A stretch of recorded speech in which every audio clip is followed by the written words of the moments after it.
Picture a medieval castle. Stone walls 3 feet thick. Zero insulation. Windows that are literally just holes cut into rock. Outside temperature?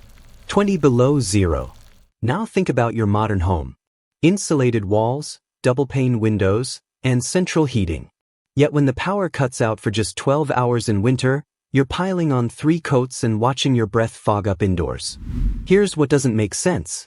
In 1347, the Great Hall of Warwick Castle maintained 65 degrees during England's coldest winter on record.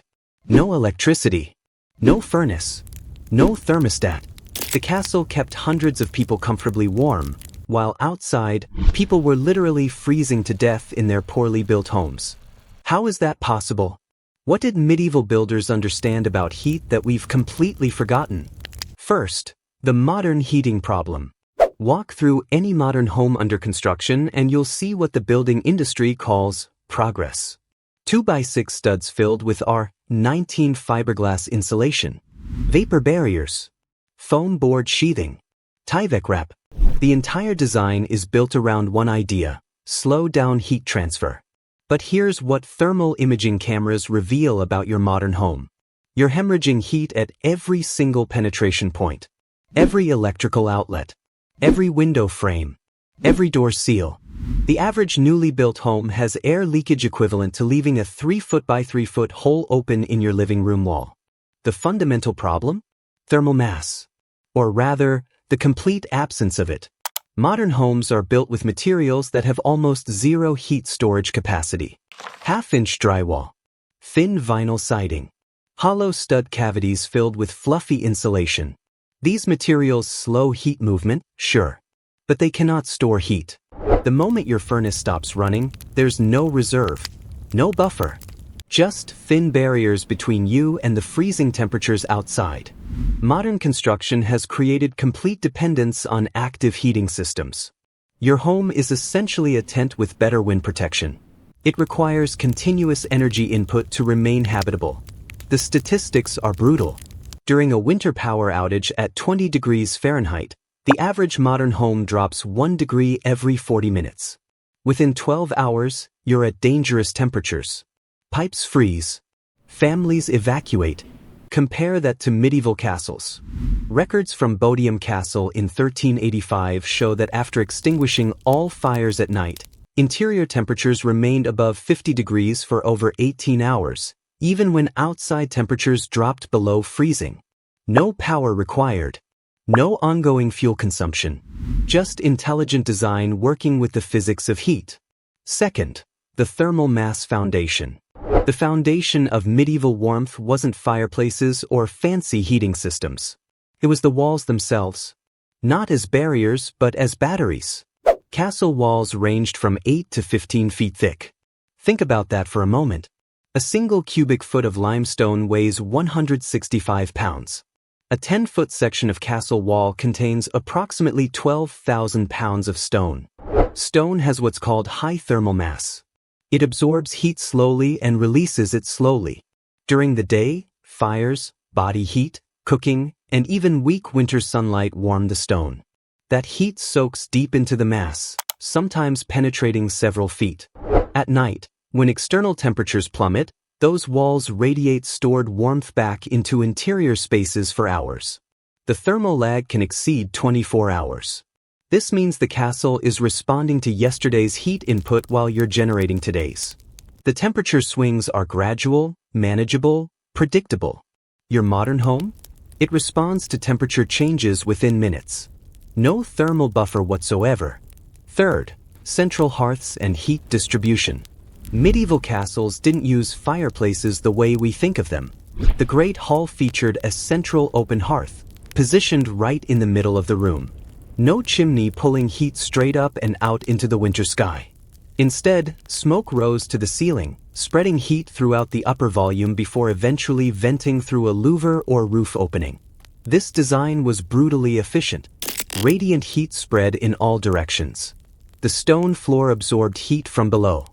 Wall-mounted braziers and portable charcoal heaters supplemented the main hearth, creating layered heat zones throughout the space. The smoke itself carried heat into the upper spaces before escaping, warming the ceiling stones, which then radiated that heat back downward.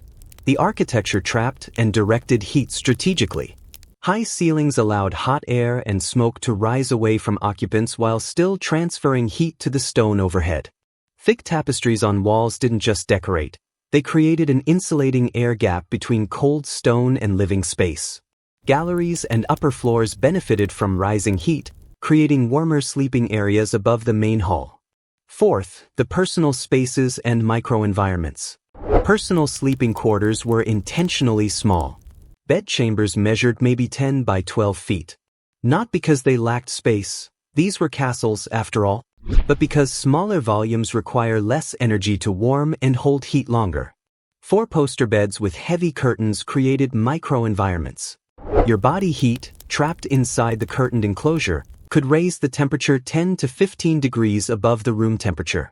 Add heated stones wrapped in cloth and placed at the foot of the bed, and you had hours of comfortable warmth. Braziers were the medieval space heater. These metal vessels held charcoal, which burns hotter and cleaner than wood.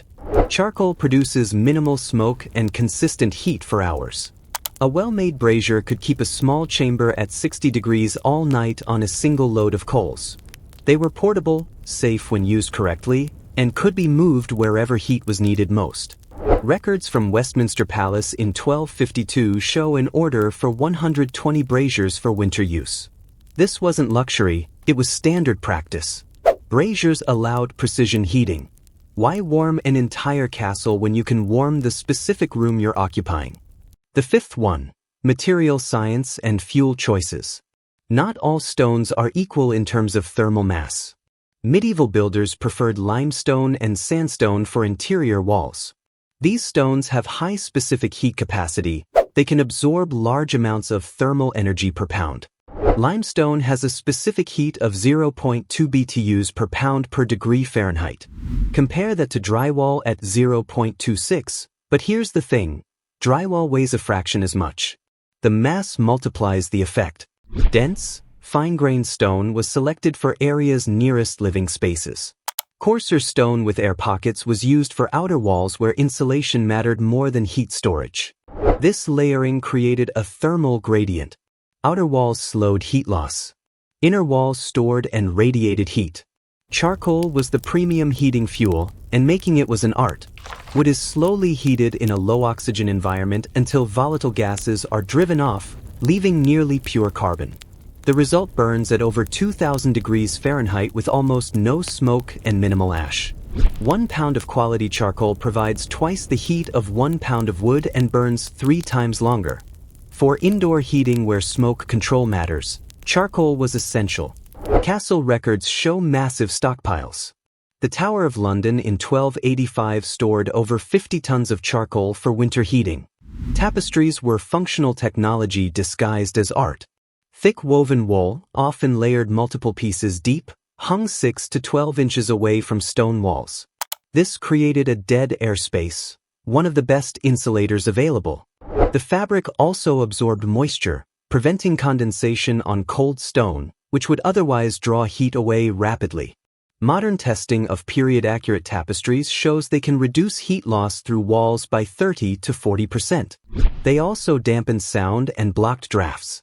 A well-appointed hall with full tapestries could feel 10 degrees warmer than bare stone with the same heat input. Medieval people didn't heat their homes to modern comfort levels. They heated themselves. The strategy was layering. A fully dressed person in winter wore 7 to 8 layers. Linen undertunic, wool shirt, padded gambeson, outer tunic, cloak, hood, gloves, and wool hose. Each layer trapped air, nature's best insulator. The materials mattered. Linen against skin wicked moisture away. Wool provided insulation even when damp. Fur linings for the wealthy added another thermal barrier. A person dressed this way could remain comfortable in a 50-degree room, a temperature that would feel unbearable to us in a t-shirt and jeans. Privacy was a luxury few could afford, but communal sleeping was also practical thermal engineering. Entire families shared beds. Servants slept in groups. Body heat multiplied by 4 to 6 people under heavy blankets in a curtained bed could raise the internal temperature 20 degrees above the room. This wasn't just about warmth. It was survival. In the coldest months, isolated sleeping could mean death. Clustering was a heating strategy that required no fuel, no fire, just human biology and smart enclosure design. Medieval households structured daily activities around heat. Mornings began in the kitchen where cooking fires had been running since dawn. Work that could be done indoors happened in the warmest rooms. Outdoor work was saved for midday when sun and activity kept bodies warm. Evenings centered on the great hall and its hearth. This was social, yes, but also practical. One large fire warming many people is far more efficient than many small fires in separate rooms. At night, fires were banked, partially smothered to burn slowly, not extinguished. This preserved coals for easy rekindling and provided low-level heat for hours. Heated stones were refreshed from banked coals and placed in beds. Then came the layers: heavy wool blankets, fur coverings, and closed bed curtains sealing in warmth until morning. But why we abandoned these methods? Building a castle with 10-foot thick stone walls required decades and enormous expense. The labor cost alone would bankrupt most projects today. A single skilled mason could lay approximately 30 cubic feet of stone per week. A modest castle required 300,000 cubic feet of stone. That's 10,000 weeks of mason labor, or 200 masons working for an entire year. Modern stick frame construction is optimized for speed and low initial cost. A crew of 6 can frame an entire house in 2 weeks. The walls go up in days, not decades. When construction speed and upfront cost are the priorities, thermal mass becomes impossible. You cannot build 8-foot thick walls quickly or cheaply. For most of the 20th century, energy was absurdly cheap. In the 1960s, heating a poorly insulated house cost $200 per year. When fuel is that inexpensive, there's no economic incentive to design for passive thermal performance. Just burn more fuel. Install a bigger furnace. The inefficiency doesn't matter if energy is nearly free. Today, that calculus has changed. The average American home spends $1,200 to $2,000 yearly on heating. As energy costs rise, the lifetime operating cost of a modern home far exceeds what it costs to build. A medieval castle required enormous upfront investment but minimal ongoing fuel. A modern home appears cheap to build but becomes a money pit over 30 to 50 years. Building codes and architectural education focus almost exclusively on R-value, thermal resistance through materials. There's virtually no discussion of thermal mass, heat storage, or passive systems. Engineers are trained to solve heating with active mechanical systems, not with building design. The few modern buildings that incorporate high thermal mass, rammed earth homes, concrete structures with passive solar design, they perform beautifully. They maintain stable temperatures with minimal heating and cooling. But this knowledge is considered alternative or niche, not mainstream practice. We've forgotten how to build for thermal performance without machines. But the evidence is real. We're not guessing about medieval thermal performance. We have records. The household accounts of Westminster Palace from 1275 detail fuel consumption, room occupancy, and even complaints about the cold. During the winter of 1309, one of the coldest on record, interior temperatures in occupied halls ranged from 58 to 68 degrees with fires burning only 6 to 8 hours per day. Archaeological evidence confirms this. Excavations at Bodiam Castle revealed hearth designs, charcoal deposits, and even soot patterns on walls that tell us exactly how heat moved through spaces. Analysis of wood consumption in storage records shows castles used far less fuel per square foot than modern homes, despite heating larger volumes. In 2003, a team in Scotland built an accurate 1:4 scale model of a medieval Great Hall using period techniques. They equipped it with sensors and subjected it to winter conditions. With a central hearth burning for 4 hours, then extinguished, the interior temperature remained above 55 degrees for over 14 hours, while outside temperature was 25 degrees. Thermal imaging showed exactly what medieval builders understood intuitively. The stone walls absorbed massive amounts of heat during the burn, then released it slowly. The thickest sections of wall nearest the hearth remained warm to the touch for 18+ hours. The heat radiated inward, maintaining livable temperatures long after the fire died. When tested against a modern insulated structure of the same size, the results were startling. The modern structure heated faster, reaching target temperature in 45 minutes versus 2 hours for the stone structure. But when heat sources were removed, the modern structure lost heat catastrophically. Within 6 hours, it was within 5 degrees of outside temperature. The medieval structure lost heat gradually over 24 hours, creating a shallow, manageable decline. This thermal flywheel effect meant occupants had time to respond. You could let a fire go out overnight without waking to freezing conditions. In a modern home, that's impossible. The temperature crash is rapid and severe. But here is what you can do today. You cannot build a castle, but you can incorporate thermal mass principles.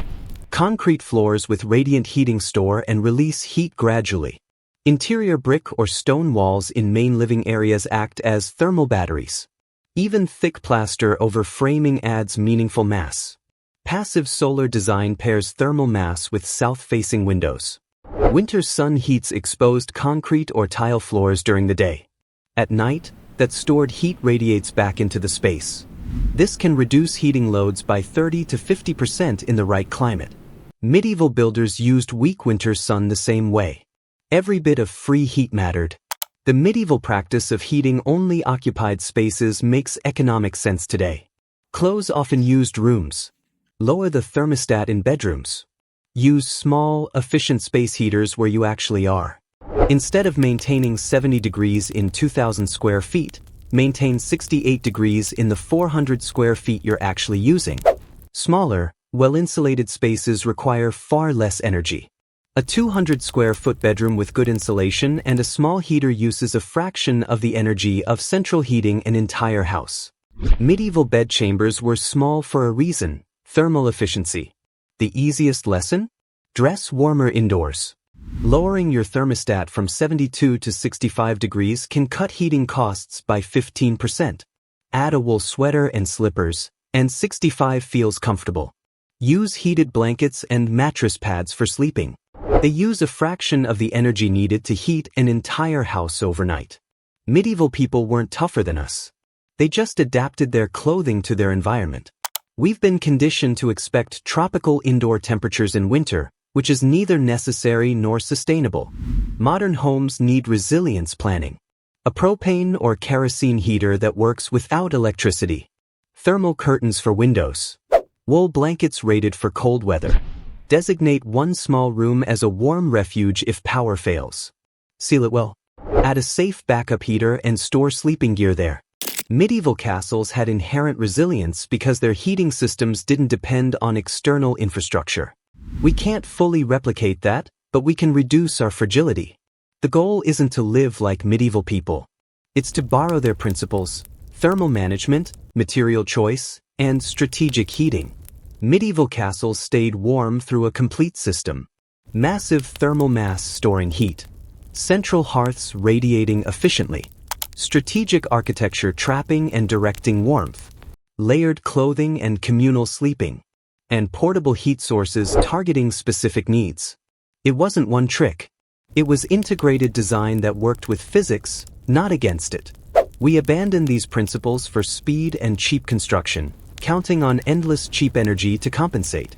As energy costs rise and grid reliability declines, the weaknesses of modern building are becoming painfully obvious. We traded resilience for convenience. And now we're paying for it every winter. You don't need a castle to apply these lessons. Add thermal mass where possible. Heat the space you occupy, not the whole house. Layer your clothing indoors. Plan for backup heating. Understand that insulation without mass is only half the solution. The knowledge medieval builders had still works. We've just forgotten how to use it.